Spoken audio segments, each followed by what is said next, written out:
বন্ধুরা সবাই নিশ্চয়ই এখন দুপুরের খাবার খেতে বসে গেছো, লাঞ্চ করতে বসে গেছো। আমি এখন এসেছি ছাদে। দেখো এখন বাজে বেলা 2টো। এটা হচ্ছে বাপের বাড়ির মজা। এখন আমি মাথায় সাবান দিয়ে চান করে এলাম, দেখেছো? নিজের বাড়িতে থাকলে কি এরকম হয়? নিজের বাড়িতে থাকলে চোখ খুললেই একদম কাজ শুরু, পরপর কাজ সাজানো থাকে। এটার পর ওটা, ওটার পর সেটা। প্রথমেই তো বাসি কাজ ছাড়া, তারপরেই চান করা, পুজো করা, তারপরে আবার রান্না করা, তারপরে দুপুরে খাওয়া দাওয়া, তারপরে আবার বাসন মাজা। মানে যেরকম সবার থাকে আমারও সেরকম। তাই এইখানে বাপের বাড়িতে এসে সবই একদম রুটিনের বাইরে চলছে, রুটিনের বাইরে। বেলায় 9টায় ঘুম থেকে উঠছি, তারপরে খাচ্ছি, চা খাচ্ছি, ওই আর কি। আমাদেরও নিশ্চয়ই এরকমই হয়, জানি না কাদের কাদের হয়।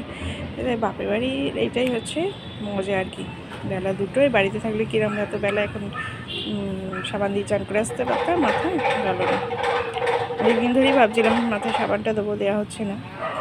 ঠান্ডাটা অনেকটাই যাই হোক কমে গেছে।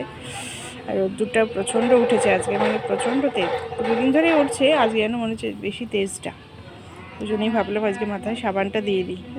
যাবো করে আর উঠতে ইচ্ছা করে না, বসে আছি, নড়ছি আর কি। তাড়া তো নেই কোনো। খাওয়া খেতে হবে, তাড়াতাড়ি খেয়ে উঠে আবার কাজ করতে হবে। আবার সন্ধ্যেবেলায় রান্নার চিন্তা, কী রান্না হবে। তো সেই জন্যেই সব কিছুই ওলটপালট হয়ে যাচ্ছে। তো কেমন লাগে তোমাদের বাপের বাড়িগুলো কি এরকমই হয়? আমাকে কিন্তু কমেন্ট করে জানাও।